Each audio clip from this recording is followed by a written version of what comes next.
Mercedes Brezza ਤੇ Platina ਤੋਂ ਬਾਅਦ ਜੁਗਾੜ ਰੇੜੀ ਤੇ ਦੇਖਿਆ ਅੰਮ੍ਰਿਤਪਾਲ। ਰੇੜੀ ਦੇ ਵਿੱਚ ਬਾਈਕ ਅੰਮ੍ਰਿਤਪਾਲ ਤੇ ਪਵਲਪ੍ਰੀਤ ਸਵਾਰ। ਸੀਸੀਟੀਵੀ ਵਿੱਚ ਕੈਦ ਹੋਈ ਤਸਵੀਰ। ਅੰਮ੍ਰਿਤਪਾਲ ਦੇ ਵੱਲੋਂ ਫਰਾਰ ਹੋਣ ਵਾਲੀ ਇਸਤੇਮਾਲ ਕੀਤੀ ਗਈ ਪਲੈਟੀਨਾ ਬਾਈਕ ਬਰਾਮਦ। ਪਿੰਡ ਦਾਰਾਪੁਰ ਦੇ ਵਿੱਚ ਨਹਿਰ ਨੇੜਿਓਂ ਕੀਤਾ ਗਿਆ ਰਿਕਵਰ। ਬਾਈਕ ਦੇ ਉੱਤੇ ਨੰਗਲ ਅੰਬੀਆਂ ਤੋਂ ਭੇਸ ਬਦਲ ਕੇ ਭੱਜਿਆ ਸੀ ਅੰਮ੍ਰਿਤਪਾਲ। ਅੰਮ੍ਰਿਤਪਾਲ ਦੇ ਪਿੰਡ ਪਹੁੰਚ ਕੇ ਪੁਲਿਸ ਨੇ ਪਰਿਵਾਰ ਤੋਂ ਕੀਤੀ ਪੁੱਛਗਿੱਛ। ਮਹਿਲਾਵਾਂ ਤੋਂ ਵੀ ਪੁੱਛੇ ਸਵਾਲ। ਪਹਿਲਾਂ ਹੀ ਹਿਰਾਸਤ ਦੇ ਵਿੱਚ ਹੈ ਅੰਮ੍ਰਿਤਪਾਲ ਦਾ ਭਰਾ ਹਰਪ੍ਰੀਤ ਸਿੰਘ।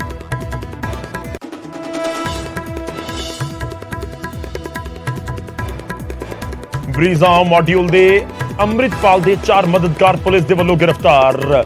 ਨਕੋਦਰ ਦੀ ਕੋਰਟ ਦੇ ਵਿੱਚ ਕੀਤੇ ਗਏ ਪੇਸ਼। 5 ਦਿਨ ਦਾ ਮਿਲਿਆ ਰਿਮਾਂਡ। ਪੰਜਾਬ ਦੀ ਅਮਨ ਸ਼ਾਂਤੀ ਨੂੰ ਲੈ ਕੇ ਸੀਐਮ ਭਗਵੰਤ ਮਾਨ ਦੀ ਦੋ ਟੋਕ। ਵਿਧਾਨ ਸਭਾ ਦੇ ਵਿੱਚ ਬੋਲੇ, ਸੂਬੇ ਦਾ ਮਾਹੌਲ ਨਹੀਂ ਹੋਣ ਦੇਵਾਂਗੇ ਖਰਾਬ, ਸ਼ਾਂਤੀ ਬਰਕਰਾਰ ਰੱਖਣ ਦੇ ਲਈ ਚੁੱਕਾਂਗੇ ਹਰ ਕਦਮ। ਵਿਧਾਨ ਸਭਾ 'ਚ ਗੂੰਜਿਆ ਆਪਰੇਸ਼ਨ ਅੰਮ੍ਰਿਤਪਾਲ। ਬੀਜੇਪੀ ਦਾ ਸਰਕਾਰ ਨੂੰ ਮਿਲਿਆ ਸਾਥ। ਅਕਾਲੀ ਦਲ ਨੇ ਐਨਐਸਏ ਲਗਾਏ ਜਾਣ ਤੇ ਚੁੱਕੇ ਸਵਾਲ ਤਾਂ ਕਾਂਗਰਸ ਬੋਲੀ, ਜ਼ਿਮਨੀ ਚੋਣ ਕਰਕੇ ਜਲੰਧਰ ਦੇ ਵਿੱਚ ਕੀਤਾ ਗਿਆ ਆਪਰੇਸ਼ਨ।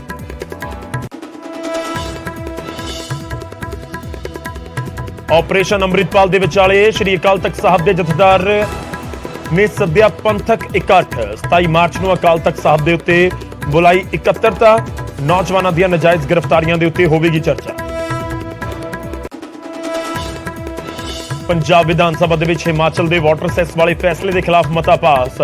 ਕਿਹਾ ਹਿਮਾਚਲ ਦਾ ਫੈਸਲਾ ਗੈਰ ਕਾਨੂੰਨੀ। ਮੁੱਖ ਮੰਤਰੀ ਬੋਲੇ, ਹਿਮਾਚਲ ਸਰਕਾਰ ਰੌਲੇ ਪੈਦਾ ਕਰਨ ਵਾਲੇ ਫੈਸਲੇ ਕਰਨ ਤੋਂ ਕਰੇ ਗੁਰੇਜ਼। ਰਾਸ਼ਟਰਪਤੀ ਦ੍ਰੋਪਦੀ ਮੁਰਮੂ ਨੇ ਦਿੱਤੇ ਪਦਮ ਅਵਾਰਡਸ। ਪੰਜਾਬ ਤੋਂ ਰਤਨ ਸਿੰਘ ਜੱਗੀ ਨੂੰ ਮਿਲਿਆ ਸਨਮਾਨ। ਸਾਹਿਤ ਦੇ ਖੇਤਰ ਦੇ ਵਿੱਚ ਯੋਗਦਾਨ ਦੇਣ ਦੇ ਲਈ ਕੀਤਾ ਗਿਆ ਸਨਮਾਨਿਤ। ਦਿਵਾਲੀਆ ਹੋ ਚੁੱਕੇ ਪਾਕਿਸਤਾਨ ਦੀ ਮਦਦ ਕਰਨ ਤੋਂ ਦੋਸਤ ਦੇਸ਼ ਵੀ ਕਰ ਰਹੇ ਕਿਨਾਰਾ। ਸਾਊਦੀ ਅਰਬ ਨੇ ਪਾਕਿਸਤਾਨ ਨੂੰ ਬਿਨਾਂ ਵਿਆਜ ਕਰਜ਼ਾ ਦੇਣ ਤੋਂ ਕੀਤਾ ਇਨਕਾਰ। IMF ਦੇ ਵੱਲੋਂ ਪਾਕਿਸਤਾਨ ਨੂੰ ਬੇਲ ਆਊਟ ਪੈਕੇਜ ਮਿਲਣ ਤੋਂ ਬਾਅਦ ਹੀ ਮਦਦ ਕਰੇਗਾ ਸਾਊਦੀ। ਮੰਦੀ ਦਾ ਸਾਹਮਣਾ ਕਰ ਰਹੇ ਪਾਕਿਸਤਾਨ ਤੇ ਮਹਿੰਗਾਈ ਦੀ ਮਾਰ। 120 ਰੁਪਏ ਕਿਲੋ ਹੋਇਆ ਪਿਆਜ਼ ਤਾਂ 300 ਦੇ ਕਰੀਬ ਪਹੁੰਚਿਆ ਪੈਟਰੋਲ ਡੀਜ਼ਲ ਦਾ ਰੇਟ। ਆਮ ਲੋਕਾਂ ਦਾ ਵਿਗੜਿਆ ਬਜਟ।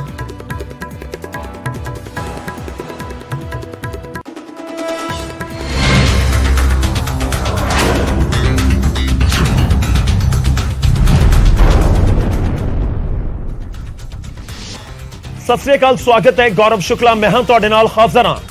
ਫਰਕ ਤਾਂ ਪੈਂਦਾ ਹੈ ਲੈ ਕੇ ਜਦੋਂ ਕੋਈ ਸ਼ਖਸ ਲਗਜ਼ਰੀ ਗੱਡੀ, ਕਰੋੜਾਂ ਰੁਪਏ ਦੀ ਲਗਜ਼ਰੀ ਗੱਡੀ ਦੇ ਵਿੱਚ ਘੁੰਮ ਰਿਹਾ ਹੋਵੇ, ਪਰ ਜਦੋਂ ਪੁਲਿਸ ਪਿੱਛੇ ਪੈ ਜਾਵੇ ਤਾਂ ਲਗਜ਼ਰੀ ਕਾਰ ਤੋਂ ਜੁਗਾੜੂ ਰੇੜੀ ਤੱਕ ਆਉਣਾ ਪੈ ਜਾਵੇ, ਫਿਰ ਫਰਕ ਤਾਂ ਪੈਂਦਾ ਹੈ।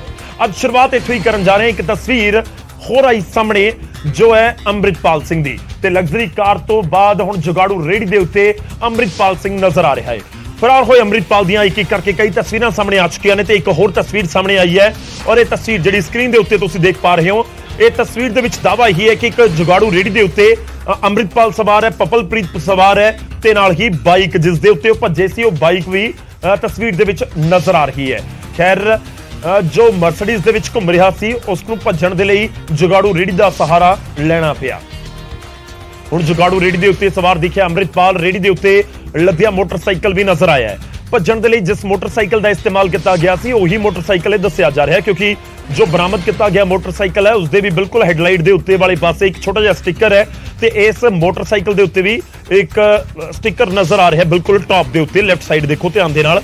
ਤਾਂ ਪੁਲਿਸ ਨੇ ਇਹ ਮੋਟਰਸਾਈਕਲ ਤਾਂ ਬਰਾਮਦ ਕਰ ਲਿਆ, ਪਰ ਬਹੁਤ ਸਾਰੇ ਸਵਾਲ ਜ਼ਰੂਰ ਨੇ ਕਿ ਅੰਮ੍ਰਿਤਪਾਲ ਦਾ ਜਦੋਂ ਜ਼ਿਕਰ ਅਸੀਂ ਕਰ ਰਹੇ ਹਾਂ ਤਾਂ ਅੰਮ੍ਰਿਤਪਾਲ ਜਦੋਂ ਭੱਜ ਰਿਹਾ ਸੀ ਤਾਂ ਫਿਰ ਜੇਕਰ ਬਾਈਕ ਦੇ ਵਿੱਚ ਪੈਟਰੋਲ ਖਤਮ ਹੋ ਗਿਆ ਜਾਂ ਬਾਈਕ ਖਰਾਬ ਹੋ ਗਈ ਤਾਂ ਫਿਰ ਇਸ ਤਰੀਕੇ ਨਾਲ ਕਿਉਂ ਬਾਈਕ ਨੂੰ ਉੱਥੇ ਛੱਡ ਨਹੀਂ ਦਿੱਤਾ ਗਿਆ ਤੇ ਫਿਰ ਐਵੇਂ ਹੀ ਬਾਈਕ ਨੂੰ ਵੀ ਨਾਲ ਖਿੱਚਿਆ ਗਿਆ ਤੇ ਜੁਗਾੜੂ ਰੇੜੀ ਦੇ ਉੱਤੇ ਲੱਦ ਕੇ ਅੱਗੇ ਭੱਜਣ ਦੀ ਕੋਸ਼ਿਸ਼ ਕੀਤੀ ਗਈ।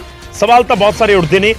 ਸਵਾਲ ਇਸ ਕਰਕੇ ਵੀ ਨੇ ਕਿਉਂਕਿ ਅੰਮ੍ਰਿਤਪਾਲ ਜਦੋਂ ਭੱਜਿਆ ਸੀ ਤਾਂ 11:27 ਦੇ ਉੱਤੇ ਨਜ਼ਰ ਆਉਂਦਾ ਹੈ ਮਰਸੀਡੀਜ਼ ਦੇ ਵਿੱਚ। ਉਸ ਤੋਂ ਬਾਅਦ ਅੰਮ੍ਰਿਤਪਾਲ ਬਰੀਜ਼ਾ ਦੇ ਵਿੱਚ ਕਿਹਾ ਜਾ ਰਿਹਾ 11:35 ਦੇ ਉੱਤੇ ਸੀ। 2:30 ਵਜੇ ਦੇ ਨੇੜੇ ਬਾਈਕ ਦੇ ਉੱਤੇ ਨਜ਼ਰ ਆਉਂਦਾ ਹੈ ਤੇ ਉਸ ਤੋਂ ਬਾਅਦ ਹੁਣ ਜੁਗਾੜੂ ਰੇੜੀ ਦੇ ਉੱਤੇ ਨਜ਼ਰ ਆ ਰਿਹਾ। ਖੈਰ, ਵਕਤ ਕਹਿ ਸਕਦੇ ਹੋ ਤੁਸੀਂ ਕਿ ਜਦੋਂ ਬਦਲ ਜਾਂਦਾ ਤਾਂ ਫਿਰ ਕਿਸ ਤਰੀਕੇ ਨਾਲ ਸਥਿਤੀ ਬਣ ਜਾਂਦੀ ਹੈ, ਉਹ ਇਹ ਕਹਾਣੀ ਤੇ ਇਹ ਖਬਰ ਸਭ ਕੁਝ ਬਿਆਨ ਕਰ ਰਹੀ ਹੈ। ਇਹ ਜਿਹੜੀ ਤਸਵੀਰ ਦੱਸੀ ਜਾ ਰਹੀ ਹੈ ਕਿ ਇੱਕ ਜੁਗਾੜੂ ਰੇੜੀ ਦੇ ਉੱਤੇ ਸਵਾਰ ਹੋ ਕੇ ਅੰਮ੍ਰਿਤਪਾਲ ਭੱਜਿਆ ਹੈ। ਪਰ ਇਹ ਸਵਾਲ ਜ਼ਰੂਰ ਹੈ ਕਿ ਅੰਮ੍ਰਿਤਪਾਲ ਜੇਕਰ ਭੱਜ ਹੀ ਰਿਹਾ ਸੀ ਤਾਂ ਫਿਰ ਉਸ ਦੇ ਵੱਲੋਂ ਆਖਿਰ ਇਸ ਜੁਗਾੜੂ ਰੇੜੀ ਦਾ ਇਸਤੇਮਾਲ ਕਿਉਂ ਕੀਤਾ ਗਿਆ, ਔਰ ਜੇਕਰ ਕੀਤਾ ਵੀ ਗਿਆ ਤਾਂ ਫਿਰ ਬਾਈਕ ਉਸ ਦੇ ਉੱਤੇ ਕਿਉਂ ਲੱਦੀ ਗਈ।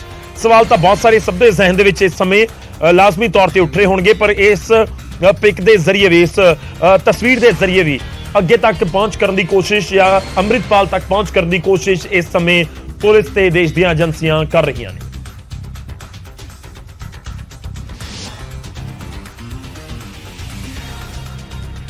ਤੇ ਬਾਈਕ ਤਾਂ ਰਿਕਵਰ ਕਰ ਲਈ ਗਈ ਹੈ ਜੋ ਤੁਹਾਨੂੰ ਜੁਗਾੜੂ ਰੇੜੀ ਦੇ ਵਿੱਚ ਵੀ ਨਜ਼ਰ ਆਈ। ਉਧਰ ਅੰਮ੍ਰਿਤਪਾਲ ਸਿੰਘ ਦੇ ਨਾਲ ਜੁੜਿਆ 18 ਮਾਰਚ ਦਾ ਇੱਕ ਹੋਰ ਸੀਸੀਟੀਵੀ ਫੁਟੇਜ ਵੀ ਸਾਹਮਣੇ ਆਇਆ।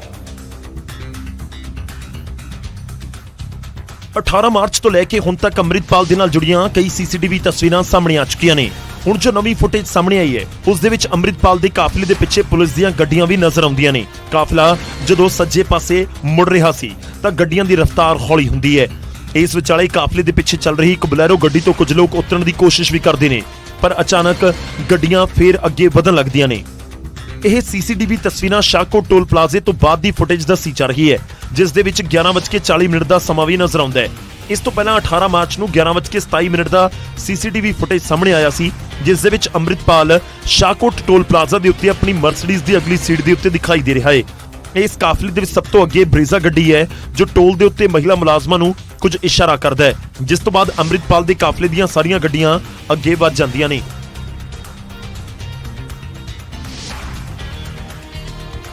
ਔਰ ਜਿਹੜੀ ਫੁਟੇਜ ਨਵੀਂ ਸਾਹਮਣੇ ਆਈ ਹੈ 11:40 ਦੀ ਹੈ। ਕਾਬਿਲੇ ਗੌਰ ਵੀ ਹੈ ਕਿ ਇਸ ਫੁਟੇਜ ਦੇ ਵਿੱਚ ਬਰੀਜ਼ਾ ਗੱਡੀ ਨਜ਼ਰ ਨਹੀਂ ਆਈ, ਔਰ ਬਰੀਜ਼ਾ ਗੱਡੀ ਤੁਹਾਨੂੰ ਯਾਦ ਹੋਏਗਾ ਕਿ ਖੇਤਾਂ ਦੇ ਨੇੜੇ 11:35 ਤੇ ਨਜ਼ਰ ਆਈ ਸੀ, ਯਾਨੀ ਕਿ ਪੁਲਿਸ ਨੂੰ ਚਕਮਾ ਦੇਣ ਦੇ ਲਈ ਇਹ ਪੂਰੀ ਪਲੈਨਿੰਗ ਘੜੀ ਗਈ।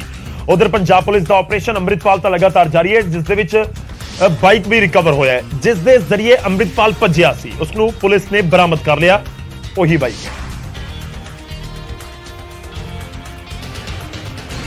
ਅੰਮ੍ਰਿਤਪਾਲ ਜਿਸ ਮੋਟਰਸਾਈਕਲ ਤੇ ਭੱਜਿਆ ਸੀ, ਸੀਚੇਵਾਲ ਦੇ ਪਿੰਡ ਦਾਣਾਪੁਰ ਤੋਂ ਮਿਲੀ ਹੈ। ਮੰਗਲਵਾਰ ਨੂੰ ਅੰਮ੍ਰਿਤਪਾਲ ਦੀ ਇੱਕ ਤਸਵੀਰ ਸਾਹਮਣੇ ਆਈ ਸੀ, ਜਿਸ ਦੇ ਵਿੱਚ ਉਹ ਸ਼ਰਟ ਅਤੇ ਜੀਨਸ ਦੇ ਵਿੱਚ ਬਾਈਕ ਦੇ ਉੱਤੇ ਬੈਠਿਆ ਦਿਖ ਰਿਹਾ ਹੈ। ਉਸ ਦਾ ਹੁਲੀਆ ਬਦਲਿਆ ਹੋਇਆ ਹੈ, ਰਿਵਾਇਤੀ ਗੁਰੂ ਦਾ ਬਾਣਾ ਉਤਾਰ ਦਿੱਤਾ ਤੇ ਗੁਲਾਬੀ ਰੰਗ ਦੀ ਪੱਗ ਹੈ। ਅੰਮ੍ਰਿਤਪਾਲ ਬਰੀਜ਼ਾ ਗੱਡੀ 'ਚ ਨੰਗਲੰਬੀਆਂ ਪਿੰਡ ਪਹੁੰਚਿਆ ਸੀ। ਇੱਥੇ ਉਸਨੇ ਗੁਰੂ ਘਰ ਦੇ ਗ੍ਰੰਥੀ ਨੂੰ ਬੰਦਕ ਬਣਾਇਆ ਅਤੇ ਉੱਥੇ ਹੁਲੀਆ ਬਦਲਿਆ। ਗੁਰਦੁਆਰੇ ਤੋਂ ਫਿਰ ਅੰਮ੍ਰਿਤਪਾਲ ਬਰੀਜ਼ਾ ਗੱਡੀ ਦੇ ਵਿੱਚ ਸਵਾਰ ਹੋਇਆ, ਥੋੜੀ ਦੂਰ ਜਾ ਕੇ ਕਾਰ ਛੱਡ ਦਿੱਤੀ ਅਤੇ ਬਾਈਕ ਦੇ ਉੱਤੇ ਫਰਾਰ ਹੋ ਗਿਆ, ਜਿਸ ਦਾ ਵੀਡੀਓ ਕਲਿੱਪ ਵੀ ਸਾਹਮਣੇ ਆਇਆ ਹੈ, ਜਿਸ ਦੇ ਵਿੱਚ ਉਹ ਕਾਰ ਤੋਂ ਬਾਹਰ ਆਉਂਦੇ ਹੋਏ ਨਜ਼ਰ ਆਉਂਦਾ ਹੈ। ਜਿੱਥੇ ਕੁਝ ਲੋਕ ਬਾਈਕ ਦੇ ਨਾਲ ਉਸਦੀ ਮਦਦ ਲਈ ਮੌਜੂਦ ਸੀ, ਉੱਥੇ ਉਹ ਇੱਕ ਮੋਟਰਸਾਈਕਲ ਤੇ ਬੈਠਦਾ ਤੇ ਭੱਜ ਜਾਂਦਾ ਹੈ। ਪੁਲਿਸ ਨੇ ਬਰੀਜ਼ਾ ਗੱਡੀ ਸ਼ਾਹਕੋਟ ਦੇ ਵਿੱਚ ਮਨਪ੍ਰੀਤ ਮੰਨਾ ਦੇ ਘਰ ਤੋਂ ਬਰਾਮਦ ਕੀਤੀ ਹੈ। ਪੁਲਿਸ ਨੇ ਮੰਨਾ, ਉਸ ਦੇ ਇਲਾਵਾ ਗੁਰਦੀਪ ਦੀਪਾ, ਹਰਪ੍ਰੀਤ ਹੈਪੀ ਅਤੇ ਗੁਰਪੇਜ ਭੇਜਾ ਨੂੰ ਮੰਗਲਵਾਰ ਨੂੰ ਹੀ ਗ੍ਰਿਫਤਾਰ ਕਰ ਲਿਆ ਸੀ।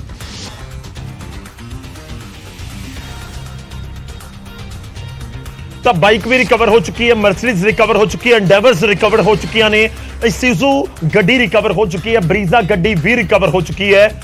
ਇਸ ਸਭ ਦੇ ਵਿਚਾਲੇ ਜੋ ਅੰਮ੍ਰਿਤਪਾਲ ਨੇ ਵਰਤਿਆ, ਉਹ ਇਸਤੇਮਾਲ ਕੀਤਾ, ਉਹ ਜ਼ਰੂਰ ਬਰਾਮਦ ਕਰ ਲਿਆ ਗਿਆ, ਪਰ ਅੰਮ੍ਰਿਤਪਾਲ ਹੁਣ ਵੀ ਫਰਾਰ ਹੈ। ਉਧਰ ਅੰਮ੍ਰਿਤਪਾਲ ਦੇ ਕਰੀਬੀ ਸਰਬਜੀਤ ਸਿੰਘ ਉਰਫ ਦਲਜੀਤ ਕਲਸੀ ਦੀ ਪਤਨੀ ਨੇ ਹਾਈ ਕੋਰਟ ਦੇ ਵਿੱਚ ਪਟੀਸ਼ਨ ਦਾਖਲ ਕੀਤੀ।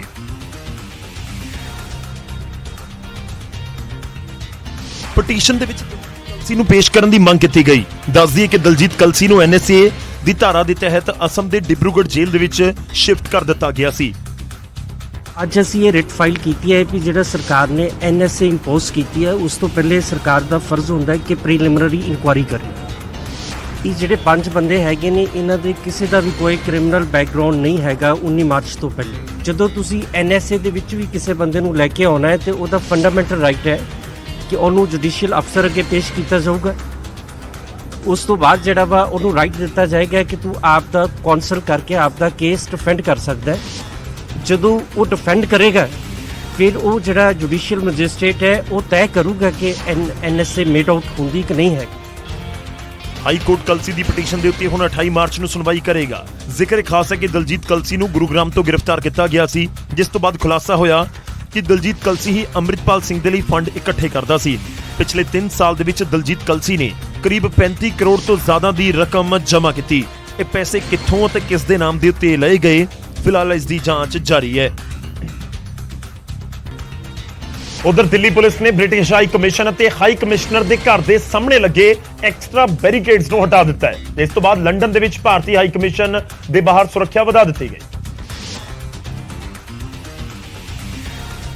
ਭਾਰਤ ਨੇ ਇਸ ਕਦਮ ਦੇ ਜ਼ਰੀਏ ਆਪਣੀ ਨਾਰਾਜ਼ਗੀ ਦਿਖਾਈ ਸੀ ਕਿਉਂਕਿ ਐਤਵਾਰ ਨੂੰ ਲੰਡਨ ਦੇ ਵਿੱਚ ਇੰਡੀਅਨ ਹਾਈ ਕਮਿਸ਼ਨ ਦੇ ਬਾਹਰ ਖਾਲਿਸਤਾਨੀਆਂ ਦੇ ਪ੍ਰਦਰਸ਼ਨ ਦੇ ਦੌਰਾਨ ਪੁਲਿਸ ਸਮੇਂ ਦੇ ਉੱਤੇ ਨਹੀਂ ਪਹੁੰਚੀ ਸੀ। ਹਾਲਾਂਕਿ ਇਸ ਤੋਂ ਬਾਅਦ ਲੰਡਨ ਦੇ ਵਿੱਚ ਭਾਰਤੀ ਹਾਈ ਕਮਿਸ਼ਨ ਦੇ ਬਾਹਰ ਸੁਰੱਖਿਆ ਵਧਾ ਦਿੱਤੀ ਗਈ। ਪ੍ਰਦਰਸ਼ਨ ਹਿੰਸਕ ਨਾ ਹੋਵੇ ਇਸ ਦੇ ਲਈ ਵੱਡੀ ਗਿਣਤੀ 'ਚ ਪੁਲਿਸ ਤੈਨਾਤ ਕੀਤੀ ਗਈ। ਫੁੱਟਪਾਥ ਦੇ ਉੱਤੇ ਬੈਰੀਕੇਡਸ ਲਗਾ ਦਿੱਤੇ ਗਏ। ਪੁਲਿਸ ਮੁਲਾਜ਼ਮ ਘੋੜਿਆਂ ਦੇ ਉੱਤੇ ਬੈਠ ਕੇ ਪੈਟਰੋਲਿੰਗ ਕਰ ਰਹੇ ਨੇ। ਦਰਅਸਲ ਐਤਵਾਰ ਨੂੰ ਅੰਮ੍ਰਿਤਪਾਲ ਸਿੰਘ ਦੇ ਉੱਤੇ ਕਾਰਵਾਈ ਦੇ ਵਿਰੋਧ ਦੇ ਵਿੱਚ ਖਾਲਿਸਤਾਨੀ ਸਮਰਥਕਾਂ ਨੇ ਲੰਡਨ ਦੇ ਵਿੱਚ ਇੰਡੀਅਨ ਹਾਈ ਕਮਿਸ਼ਨ ਦਾ ਤਿਰੰਗਾ ਉਤਾਰ ਦਿੱਤਾ ਸੀ। ਹਾਲਾਂਕਿ ਭਾਰਤੀ ਅਧਿਕਾਰੀਆਂ ਨੇ ਇਸ ਘਟਨਾ ਦੇ ਕੁਝ ਦਿਨ ਬਾਅਦ ਹੀ ਇੱਕ ਵੱਡਾ ਤਿਰੰਗਾ ਹਾਈ ਕਮਿਸ਼ਨ ਦੇ ਉੱਤੇ ਲਹਿਰਾਇਆ। ਲੰਡਨ ਦੇ ਵਿੱਚ ਇਸ ਘਟਨਾ ਤੋਂ ਪਹਿਲਾਂ ਭਾਰਤ ਨੇ ਬ੍ਰਿਟਿਸ਼ ਸਰਕਾਰ ਨੂੰ ਇੰਟੈਲੀਜੈਂਸ ਰਿਪੋਰਟ ਦੇ ਜ਼ਰੀਏ ਜਾਣਕਾਰੀ ਦਿੱਤੀ ਸੀ ਕਿ ਖਾਲਿਸਤਾਨੀਆਂ ਦਾ ਪ੍ਰਦਰਸ਼ਨ ਹਿੰਸਕ ਹੋ ਸਕਦਾ ਹੈ। ਇਸ ਦੇ ਬਾਵਜੂਦ ਲੰਡਨ ਪੁਲਿਸ ਮੌਕੇ ਦੇ ਉੱਤੇ ਸਮੇਂ ਤੇ ਨਹੀਂ ਪਹੁੰਚ ਸਕੀ ਸੀ। ਖੈਰ ਸਮੇਂ ਦੇ ਉੱਤੇ ਪੁਲਿਸ ਲੰਡਨ ਦੇ ਵਿੱਚ ਨਹੀਂ ਪਹੁੰਚੀ ਸੀ ਤੇ ਉੱਥੇ ਤਿਰੰਗੇ ਦਾ ਅਪਮਾਨ ਕੀਤਾ ਗਿਆ। ਖੈਰ ਜਦੋਂ ਜਵਾਬ ਦੇਣ ਦੇ ਲਈ ਸੁਰੱਖਿਆ ਨੂੰ ਘਟਾ ਦਿੱਤਾ ਜਾਵੇ ਤੇ ਅਹਿਸਾਸ ਕਰਵਾਇਆ ਜਾਵੇ ਕਿ ਜੇਕਰ ਤੁਸੀਂ ਲੰਡਨ ਦੇ ਵਿੱਚ ਸਾਡੇ ਹਾਈ ਕਮਿਸ਼ਨ ਦੀ ਸੁਰੱਖਿਆ ਨਹੀਂ ਕਰ ਰਹੇ ਤਾਂ ਭਾਰਤ ਦੇ ਵਿੱਚ ਸੁਰੱਖਿਆ ਨੂੰ ਘਟਾ ਕੇ ਇੱਕ ਤਰੀਕੇ ਨਾਲ ਆਪਣਾ ਰੋਸ ਜਤਾਇਆ ਗਿਆ ਹੈ। ਉਧਰ ਅੰਮ੍ਰਿਤਪਾਲ ਸਿੰਘ ਦੇ ਨੰਗਲ ਅੰਬੀਆਂ ਦੇ ਵਿੱਚ ਅੰਮ੍ਰਿਤਪਾਲ ਸਿੰਘ ਜਿਸ ਗ੍ਰੰਥੀ ਦੇ ਕੋਲ ਲੁਕਿਆ ਸੀ, ਜਿਸ ਦੇ ਘਰ ਦੇ ਵਿੱਚ ਉਸਨੇ ਉਸਦੇ ਪਰਿਵਾਰ ਨੂੰ ਹੀ ਬੰਦਕ ਬਣਾਇਆ ਸੀ। ਪਿੰਡ ਨੰਗਲ ਅੰਬੀਆਂ ਦੇ ਗ੍ਰੰਥੀ ਦੇ ਬਿਆਨਾਂ ਦੇ ਆਧਾਰ ਦੇ ਉੱਤੇ FIR ਦਰਜ ਕੀਤੀ ਗਈ ਹੈ। ਦੱਸਿਆ ਜਾ ਰਿਹਾ ਹੈ ਕਿ ਅੰਮ੍ਰਿਤਪਾਲ ਨੇ ਘਰ ਦੇ ਅੰਦਰ ਵੜਦੇ ਹੀ ਪਰਿਵਾਰ ਨੂੰ ਬੰਦਕ ਬਣਾ ਲਿਆ ਅਤੇ ਫਿਰ ਸਿੱਧਾ ਘਰ ਦੇ ਬਾਥਰੂਮ ਦੇ ਵਿੱਚ ਗਿਆ ਤੇ ਪਰਿਵਾਰ ਨੂੰ ਖਾਣਾ ਬਣਾਉਣ ਦੇ ਲਈ ਕਿਹਾ। ਅੰਮ੍ਰਿਤਪਾਲ ਨੇ ਗ੍ਰੰਥੀ ਦੇ ਬੇਟੇ ਦੇ ਕੱਪੜੇ ਲਏ ਅਤੇ ਗੁਲਾਬੀ ਰੰਗ ਦੀ ਪੱਗ ਵੀ ਲਈ। ਫਿਰ ਗ੍ਰੰਥੀ ਦੀ ਜੈਕਟ ਪਾਈ, ਜਿਸ ਤੋਂ ਬਾਅਦ ਖਾਣਾ ਖਾਇਆ। ਆਪਣਾ ਹੁਲੀਆ ਬਦਲਣ ਤੋਂ ਬਾਅਦ ਕੱਪੜਿਆਂ ਨੂੰ ਨਾਲ ਲੈ ਕੇ ਉੱਥੋਂ ਚਲਾ ਗਿਆ। ਗ੍ਰੰਥੀ ਦੇ ਘਰ ਤੋਂ ਅੰਮ੍ਰਿਤਪਾਲ ਅਤੇ ਉਸਦੇ ਸਾਥੀ ਬਰੀਜ਼ਾ ਦੇ ਵਿੱਚ ਹੀ ਆਏ ਸਨ ਅਤੇ ਉਸੇ ਗੱਡੀ ਦੇ ਵਿੱਚ ਸਵਾਰ ਹੋ ਕੇ ਉੱਥੋਂ ਨਿਕਲ ਗਏ। ਹਾਲਾਂਕਿ ਗ੍ਰੰਥੀ ਦੇ ਘਰ ਤੋਂ 100 ਮੀਟਰ ਦੀ ਦੂਰੀ ਦੇ ਉੱਤੇ ਅੰਮ੍ਰਿਤਪਾਲ ਨੇ ਬਰੀਜ਼ਾ ਗੱਡੀ ਛੱਡ ਦਿੱਤੀ, ਜਿੱਥੋਂ ਬਾਈਕ ਦੇ ਉੱਤੇ ਫਰਾਰ ਹੋਇਆ।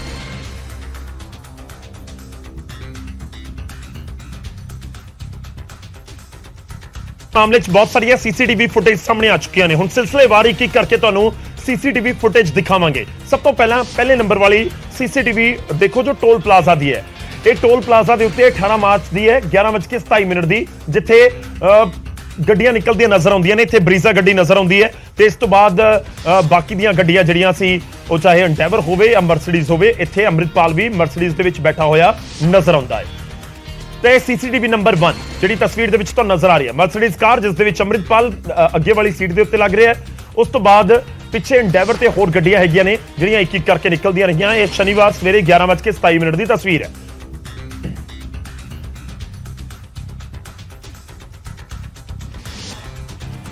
ਇਸ ਤੋਂ ਬਾਅਦ ਇੱਕ ਹੋਰ CCTV ਸਾਹਮਣੇ ਆਉਂਦੀ ਹੈ। CCTV ਨੰਬਰ 2 ਉਹ ਵੀ ਤੁਹਾਡੀ ਟੀਵੀ ਸਕਰੀਨ ਦੇ ਉੱਤੇ 11:35 ਦੇ ਉੱਤੇ। ਇੱਥੇ ਵੀ ਟੋਲ ਪਲਾਜ਼ਾ ਤੋਂ ਬਾਅਦ ਦੀਆਂ ਇਹ ਤਸਵੀਰਾਂ ਨੇ ਔਰ ਬਰੀਜ਼ਾ ਗੱਡੀ ਨਜ਼ਰ ਆ ਰਹੀ ਹੈ ਤੇ ਪਿਛਲੀ ਸੀਟ ਦੇ ਉੱਤੇ ਲੱਗ ਰਿਹਾ ਜਿਵੇਂ ਅੰਮ੍ਰਿਤਪਾਲ ਬੈਠਿਆ ਹੋਵੇ। ਔਰ ਕਾਬਿਲੇ ਗੌਰ ਇਹ ਹੈ ਕਿ ਹੁਣ ਸਿਰਫ ਬਰੀਜ਼ਾ ਗੱਡੀ ਹੈ, ਬਾਕੀ ਕੋਈ ਵੀ ਕਾਰ ਤੁਹਾਨੂੰ ਨਾਲ ਨਜ਼ਰ ਨਹੀਂ ਆ ਰਹੀ। ਸਿਰਫ ਸੜਕ ਦੇ ਉੱਤੇ ਖਾਲੀ ਸੜਕ ਹੈ ਔਰ ਸਿਰਫ ਬਰੀਜ਼ਾ ਗੱਡੀ ਨਜ਼ਰ ਆਉਂਦੀ ਹੈ। ਇਸ ਦੇ ਨਾਲ ਹੋਰ ਕੋਈ ਵੀ ਗੱਡੀ ਨਹੀਂ ਸੀ। 11:35 ਦੀ ਹੈ। ਹੁਣ ਅਗਲੀ CCTV ਫੁਟੇਜ ਦਾ ਰੁਖ ਕਰਦੇ ਹਾਂ। CCTV ਫੁਟੇਜ ਨੰਬਰ 3 ਬਾਜਵਾ ਕਲਾ ਦੀ ਫਲਾਈਓਵਰ ਦੇ ਨੇੜੇ ਔਰ ਫਲਾਈਓਵਰ ਦੇ ਇਨਫੈਕਟ ਹੇਠਾਂ ਔਰ 18 ਮਾਰਚ ਦੀ 11:40 ਦੀ ਇਹ ਪੂਰੀ CCTV ਫੁਟੇਜ ਹੈ। ਔਰ ਇਹ ਉਹ CCTV ਫੁਟੇਜ ਹੈ ਸਭ ਤੋਂ ਬਿਲਕੁਲ ਫਰੈਸ਼ ਤੁਸੀਂ ਕਹਿ ਸਕਦੇ ਹੋ ਜੋ ਸਾਹਮਣੇ ਆਈ ਹੈ। ਇਹ CCTV ਫੁਟੇਜ ਦੇ ਵਿੱਚ ਨਜ਼ਰ ਆਉਂਦਾ ਹੈ ਔਰ ਕਾਬਿਲੇ ਗੌਰ ਵੀ ਹੈ। 11:35 ਤੇ ਤੁਹਾਨੂੰ ਬਰੀਜ਼ਾ ਇੱਕ ਵੱਖਰੇ ਥਾਂ ਦੇ ਉੱਤੇ ਨਜ਼ਰ ਆਈ ਸੀ ਔਰ ਦੂਜੇ ਪਾਸੇ ਇਸ ਪੂਰੇ ਕਾਫਲੇ ਦੇ ਵਿੱਚ ਨਾ ਇੱਥੇ ਮਰਸੀਡੀਜ਼ ਨਜ਼ਰ ਆਈ ਤੇ ਨਾ ਹੀ ਬਰੀਜ਼ਾ ਗੱਡੀ ਨਜ਼ਰ ਆਈ ਔਰ ਇੱਥੇ ਪੁਲਿਸ ਦੀਆਂ ਗੱਡੀਆਂ ਖੂਬ ਸਾਰੀਆਂ ਜ਼ਰੂਰ ਨਜ਼ਰ ਆ ਰਹੀਆਂ ਨੇ। ਇਹ ਤੀਜੀ CCTV ਹੈ। ਇਸ ਤੋਂ ਬਾਅਦ ਅੱਗੇ ਵਧਦੇ ਤੇ ਚੌਥੀ CCTV ਤੁਹਾਨੂੰ ਦਿਖਾਵਾਂਗੇ। ਇਹ ਪਿੰਡ ਨੰਗਲ ਅੰਬੀਆਂ ਦੀ ਚੌਥੀ CCTV 18 ਮਾਰਚ ਦੀ ਹੈ ਔਰ ਜੋ ਸਮਾਂ ਦੱਸਿਆ ਜਾ ਰਿਹਾ ਕਰੀਬ 2 ਵਜੇ ਦਾ।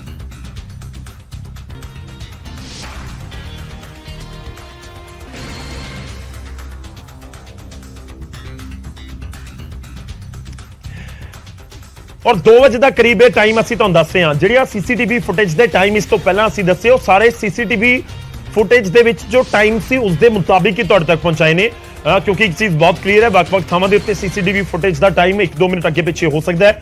ਔਰ ਜਿਹੜੀ CCTV ਤੁਹਾਨੂੰ ਇਹ ਦਿਖਾ ਰਹੇ ਹਾਂ ਜਿੱਥੇ ਕਰੀਬ 2 ਵਜੇ ਦਾ ਜਦੋਂ ਗੱਡੀ ਤੋਂ ਉਤਰ ਕੇ ਬਾਈਕ ਦੇ ਉੱਤੇ ਸਵਾਰ ਹੋ ਕੇ ਭੱਜਿਆ ਅੰਮ੍ਰਿਤਪਾਲ। ਔਰ ਕਾਬਿਲੇ ਗੌਰ ਹੈ ਕਿ 2 ਵਜੇ ਇਸ ਕਰਕੇ ਕਿਉਂਕਿ ਗ੍ਰੰਥੀ ਦੇ ਬਿਆਨ ਨੇ ਕਿ 1:15 ਦੇ ਨੇੜੇ ਉੱਥੇ ਪਹੁੰਚਦਾ ਹੈ ਤੇ 40-45 ਮਿੰਟ ਉੱਥੇ ਰੁਕਿਆ ਸੀ, ਇਸ ਕਰਕੇ 2 ਵਜੇ ਦੇ ਆਸ-ਪਾਸ ਦੇ ਟਾਈਮ ਦੱਸਿਆ ਜਾ ਰਿਹਾ ਹੈ। ਤਾਂ ਚੌਥੀ ਸੀਸੀਟੀਵੀ, ਇਸ ਤੋਂ ਬਾਅਦ ਪੰਜਵੀਂ ਤੁਹਾਡੀ ਟੀਵੀ ਸਕਰੀਨ ਦੇ ਉੱਤੇ ਇਹ 2 ਵਜੇ ਤੋਂ ਬਾਅਦ ਦੀ ਹੈ ਪਰ 18 ਤਰੀਕ ਦੀ ਹੈ ਔਰ ਕਿਹੜੀ ਥਾਂ ਹੈ ਇਸ ਬਾਰੇ ਵੀ ਨਹੀਂ ਪਤਾ। ਅੰਮ੍ਰਿਤਪਾਲ ਬਾਈਕ ਦੇ ਉੱਤੇ ਬੈਠਾ ਨਜ਼ਰ ਆ ਰਿਹਾ, ਅੱਗੇ ਹੈ ਪਪਲਪ੍ਰੀਤ ਤੇ ਪਿੱਛੇ ਹੈ ਅੰਮ੍ਰਿਤਪਾਲ। ਗੱਡੀ ਦੱਸੀ ਜਾ ਰਹੀ ਹੈ ਪਲੈਟੀਨਾ ਬਾਈਕ ਦੱਸੀ ਜਾ ਰਹੀ ਹੈ ਜਿਸ ਦੇ ਉੱਤੇ ਸਵਾਰ ਹੋ ਕੇ ਅੰਮ੍ਰਿਤਪਾਲ ਫਰਾਰ ਹੋ ਗਿਆ। ਇਹ ਤਸਵੀਰ ਖੂਬ ਵਾਇਰਲ ਹੁੰਦੀ ਹੋਈ ਨਜ਼ਰ ਆ ਰਹੀ ਹੈ, ਬਲਕਿ ਇਸ ਤਸਵੀਰ ਦੇ ਨਾਲ ਹੀ ਪਤਾ ਲੱਗਿਆ ਕਿ ਬਿਲਕੁਲ ਹੁਲੀਆ ਬਦਲ ਕੇ ਅੰਮ੍ਰਿਤਪਾਲ ਫਰਾਰ ਹੋਇਆ। ਇਸ ਤੋਂ ਬਾਅਦ ਅਗਲੀ ਤਸਵੀਰ ਵੀ ਤੁਹਾਨੂੰ ਦਿਖਾਣੇ ਆ, ਇਹ ਵੀ 18 ਮਾਰਚ ਦੀ ਹੈ, 2 ਵਜੇ ਤੋਂ ਬਾਅਦ ਦੀ ਤਸਵੀਰ ਹੈ, ਉਹ ਵੀ ਸਕਰੀਨ ਦੇ ਉੱਤੇ ਹੁਣੇ ਆਏਗੀ। ਜਿਹੜੀ ਬਿਲਕੁਲ ਤੁਸੀਂ ਕਹਿ ਸਕਦੇ ਹੋ ਕਿ ਲੇਟੈਸਟ ਤਸਵੀਰ ਇਸ ਸਮੇਂ ਵਾਇਰਲ ਹੋ ਰਹੀ ਹੈ ਉਹ ਇਹ ਤਸਵੀਰ ਹੈ ਜਿਸ ਦੇ ਵਿੱਚ ਅੰਮ੍ਰਿਤਪਾਲ ਇੱਕ ਜੁਗਾੜੂ ਰੇੜੀ ਦੇ ਉੱਤੇ ਬੈਠਾ ਹੋਇਆ ਨਜ਼ਰ ਆ ਰਿਹਾ ਹੈ। ਪਪਲਪ੍ਰੀਤ ਵੀ ਦਿਖਦਾ ਹੈ, ਬਾਈਕ ਵੀ ਦਿਖਦੀ ਹੈ ਜਿਸ ਦੇ ਨਾਲ ਉਹ ਭੱਜੇ ਨੇ, ਪਰ ਸਮਝ ਤੋਂ ਇਹ ਬਾਹਰ ਇਸ ਸਮੇਂ ਜ਼ਰੂਰ ਹੈ ਕਿ ਆਖਿਰ ਜੇਕਰ ਬਾਈਕ ਦੇ ਵਿੱਚ ਕੋਈ ਪ੍ਰੋਬਲਮ ਆਈ ਜਾਂ ਬਾਈਕ ਦਾ ਤੇਲ ਮੁੱਕ ਗਿਆ ਸੀ ਤਾਂ ਫਿਰ ਜੁਗਾੜੂ ਰੇੜੀ ਦੇ ਉੱਤੇ ਰੱਖ ਕੇ ਕਿਉਂ ਲਿਜਾਇਆ ਗਿਆ। ਆਮ ਤੌਰ ਤੇ ਜਦੋਂ ਐਵੇਂ ਕੋਈ ਭੱਜ ਰਿਹਾ ਹੁੰਦਾ ਪੁਲਿਸ ਤੋਂ ਤਾਂ ਫਿਰ ਉਸ ਥਾਂ ਦੇ ਉੱਤੇ ਹੀ ਛੱਡ ਦਿੱਤੀ ਜਾਂਦੀ ਹੈ ਬਾਈਕ। ਇੱਥੇ ਇੱਕ ਇਹ ਵੀ ਥਿਊਰੀ ਜ਼ਰੂਰ ਜ਼ਿਕਰ ਹੋ ਰਿਹਾ ਹੈ ਕਿ ਸ਼ਾਇਦ ਪੈਟਰੋਲ ਪੰਪ ਬਹੁਤ ਨੇੜੇ ਹੋਵੇ ਤੇ ਜੁਗਾੜੂ ਰੇੜੀ ਵਾਲੇ ਦੇ ਵੱਲੋਂ ਇਹੀ ਦੱਸਿਆ ਗਿਆ ਹੋਵੇ ਕਿ ਬਹੁਤ ਨੇੜੇ ਹੈ ਜੀ, ਤੁਸੀਂ ਉੱਥੇ ਤੱਕ ਤੁਹਾਨੂੰ ਮੈਂ ਲੈ ਚੱਲਦਾ ਹਾਂ। ਆਮ ਤੌਰ ਤੇ ਐਵੇਂ ਦੀਆਂ ਚੀਜ਼ਾਂ ਹੁੰਦੀਆਂ। ਤਾਂ ਖੈਰ ਇਹ ਤਸਵੀਰ ਵੀ ਜਿਹੜੀ ਇਸ ਸਮੇਂ ਖੂਬ ਵਾਇਰਲ ਹੈ।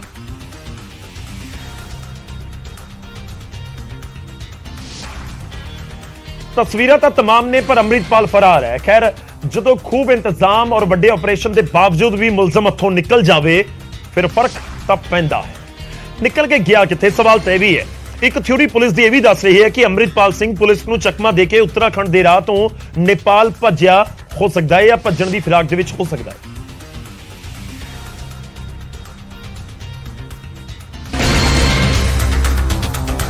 ਅੰਮ੍ਰਿਤਪਾਲ ਦੇ ਉੱਤਰਾਖੰਡ ਦੇ ਵਿੱਚ ਭੱਜਣ ਦੀ ਸੰਭਾਵਨਾ ਨੂੰ ਦੇਖਦੇ ਹੋਏ ਉੱਤਰਾਖੰਡ ਦੇ ਉਦਮ ਸਿੰਘ ਨਗਰ ਜ਼ਿਲ੍ਹੇ ਦੇ ਵਿੱਚ ਸੁਰੱਖਿਆ ਕਰੜੀ ਕਰ ਦਿੱਤੀ ਗਈ ਹੈ। ਖਬਰ ਹੈ ਕਿ ਨੇਪਾਲ ਦੇ ਜ਼ਰੀਏ ਅੰਮ੍ਰਿਤਪਾਲ ਪਾਕਿਸਤਾਨ ਭੱਜਣ ਦੀ ਫਿਰਾਕ ਦੇ ਵਿੱਚ ਹੈ। ਪੰਜਾਬ ਪੁਲਿਸ ਨੂੰ ਸ਼ੱਕ ਹੈ ਕਿ ਪਾਕਿਸਤਾਨ ਭੱਜਣ ਦੇ ਲਈ ਅੰਮ੍ਰਿਤਪਾਲ ਆਪਣਾ ਗੈਟਅਪ ਬਦਲ ਸਕਦਾ ਹੈ ਅਤੇ ਨਵੇਂ ਲੁੱਕ ਦੇ ਵਿੱਚ ਪੁਲਿਸ ਅਤੇ ਸੁਰੱਖਿਆ ਏਜੰਸੀਆਂ ਨੂੰ ਚਕਮਾ ਦੇਣ ਦੀ ਕੋਸ਼ਿਸ਼ ਵੀ ਕਰ ਸਕਦਾ ਹੈ।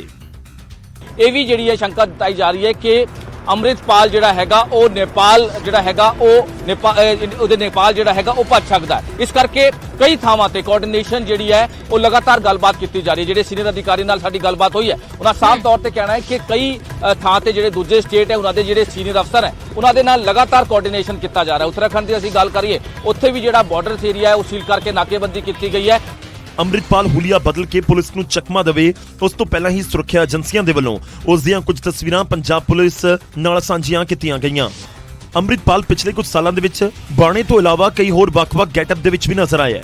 ਸੂਤਰਾਂ ਦੀ ਮੰਨੀਏ ਤਾਂ ਅੰਮ੍ਰਿਤਪਾਲ ਦੇ ਪਾਕਿਸਤਾਨ ਭੱਜਣ ਤੋਂ ਰੋਕਣ ਦੇ ਲਈ ਪੰਜਾਬ ਪੁਲਿਸ ਦੀ ਅਪੀਲ ਤੇ ਕੇਂਦਰ ਸਰਕਾਰ ਦੇ ਵੱਲੋਂ BSF ਨੂੰ ਪੰਜਾਬ ਫਰੰਟੀਅਰ 'ਚ ਭਾਰਤ ਪਾਕਿਸਤਾਨ ਬਾਰਡਰ ਤੇ ਭਾਰਤ ਨੇਪਾਲ ਬਾਰਡਰ ਤੇ SSB ਨੂੰ ਅਲਰਟ ਰਹਿਣ ਦਾ ਹੁਕਮ ਦਿੱਤਾ ਗਿਆ ਹੈ। ਤਾਂ ਅਲਰਟ ਰਹਿਣ ਦਾ ਹੁਕਮ ਦਿੱਤਾ ਗਿਆ ਕਿ ਅੰਮ੍ਰਿਤਪਾਲ ਨੇਪਾਲ ਭੱਜਣ ਦੀ ਫਿਰਾਕ ਦੇ ਵਿੱਚ ਹੈ। ਚਰਚਾਵਾਂ ਤਾਂ ਇੱਥੋਂ ਤੱਕ ਨੇ ਕਿ ਅੰਮ੍ਰਿਤਪਾਲ ਨੇਪਾਲ ਦੇ ਜ਼ਰੀਏ ਪਾਕਿਸਤਾਨ ਵੀ ਜਾ ਸਕਦਾ ਹੈ। ਖੈਰ ਪੁਲਿਸ ਦੇ ਹੱਥੇ ਚੜਦਾ ਹੈ ਜਾਂ ਨਹੀਂ ਜਾਂ ਕਦੋਂ ਚੜਦਾ ਹੈ ਇਹ ਸਵਾਲ ਬਰਕਰਾਰ ਹੈ। ਉਧਰ ਪੁਲਿਸ ਅੰਮ੍ਰਿਤਪਾਲ ਦੇ ਸਾਥੀ ਲਵਪ੍ਰੀਤ ਤੂਫਾਨ ਦੀ ਵੀ ਭਾਲ ਕਰ ਰਹੀ ਹੈ ਜੋ ਕਿ ਅੰਡਰਗਰਾਉਂਡ ਹੋ ਗਿਆ ਹੈ।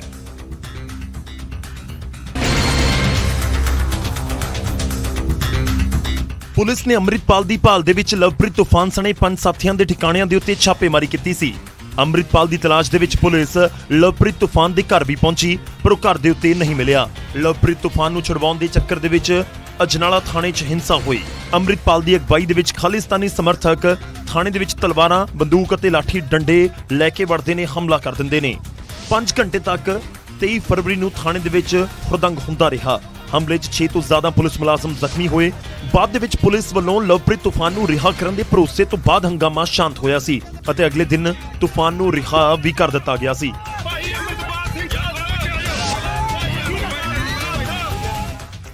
ਤਾਂ ਜਨਾਲਾ ਵਾਲਾ ਕਾਂਡ ਤੂਫਾਨ ਦੀ ਗ੍ਰਿਫਤਾਰੀ ਤੋਂ ਹੀ ਸ਼ੁਰੂ ਹੁੰਦਾ ਹੈ। ਉਸ ਨੂੰ ਅਰੈਸਟ ਕੀਤਾ ਗਿਆ ਸੀ, ਉਸ ਨੂੰ ਛੁਡਵਾਉਣ ਦੇ ਲਈ ਅੰਮ੍ਰਿਤਪਾਲ ਪਹੁੰਚਦਾ ਹੈ। ਉਸ ਸਮੇਂ ਹੀ ਪੁਲਿਸ ਦੇ ਉੱਤੇ ਹਮਲਾ ਹੁੰਦਾ ਹੈ, ਥਾਣੇ ਦੇ ਉੱਤੇ ਕਬਜ਼ਾ ਹੋਇਆ, ਇਲਜ਼ਾਮ ਲੱਗਦੇ ਨੇ ਤੇ ਪੁਲਿਸ ਦੇ SP ਦੇ ਉੱਤੇ ਹਮਲਾ ਹੋਇਆ ਤੇ 11 ਟਾਂਕੇ ਲੱਗੇ ਸੀ। ਹੁਣ ਤੂਫਾਨ ਫਿਲਹਾਲ ਅੰਡਰਗਰਾਉਂਡ ਹੈ, ਕਿੱਥੇ ਹੈ ਨਹੀਂ ਪਤਾ। ਅੱਗੇ ਵਧਦੇ ਹਾਂ ਤੇ ਵਾਰੀ ਅੱਜ ਦੇ ਇਤਿਹਾਸ ਦੀ। 22 ਮਾਰਚ ਦਾ ਇਤਿਹਾਸ ਕੀ ਕੁਝ ਕਹਿੰਦਾ ਉਹ ਤੁਹਾਨੂੰ ਦੱਸਾਂਗੇ। 22 ਮਾਰਚ ਦਾ ਦਿਨ ਵਿਸ਼ਵ ਜਲ ਦਿਵਸ ਦੇ ਤੌਰ ਦੇ ਉੱਤੇ ਸੈਲੀਬ੍ਰੇਟ ਕੀਤਾ ਜਾਂਦਾ ਹੈ। और काबिले गौर है कि पहली बार विश्व जल दिवस 22 मार्च 1993 ਨੂੰ ਮਨਾਇਆ ਗਿਆ ਸੀ। 2010 ਦੇ ਵਿੱਚ ਸੰਯੁਕਤ ਰਾਸ਼ਟਰ ਨੇ ਸੁਰੱਖਿਅਤ ਅਤੇ ਸਾਫ਼ ਪੀਣ ਵਾਲੇ ਪਾਣੀ ਅਤੇ ਸਵੱਛਤਾ ਦੇ ਅਧਿਕਾਰ ਨੂੰ ਮਨੁੱਖੀ ਅਧਿਕਾਰ ਦੇ ਰੂਪ ਦੇ ਵਿੱਚ ਮਾਨਤਾ ਦਿੱਤੀ ਸੀ। 1992 ਦੇ ਵਿੱਚ ਬ੍ਰਾਜ਼ੀਲ ਦੇ ਵਿੱਚ ਪ੍ਰਬੰਧਿਤ ਚੌਗਰਦਾ ਵਿਕਾਸ ਸੰਮੇਲਨ ਪ੍ਰੋਗਰਾਮ ਦੇ ਵਿੱਚ ਪਹਿਲੀ ਵਾਰ ਵਿਸ਼ਵ ਜਲ ਦਿਵਸ ਮਨਾਉਣ ਦਾ ਮਤਾ ਰੱਖਿਆ ਗਿਆ। ਹਰ ਸਾਲ ਵਰਲਡ ਵਾਟਰ ਡੇ ਮਨਾਉਣ ਦੇ ਪਿੱਛੇ ਦਾ ਮਕਸਦ ਲੋਕਾਂ ਨੂੰ ਵਾਟਰ ਕੰਜ਼ਰਵੇਸ਼ਨ ਦੇ ਲਈ ਜਾਗਰੂਕ ਕਰਨਾ ਹੈ।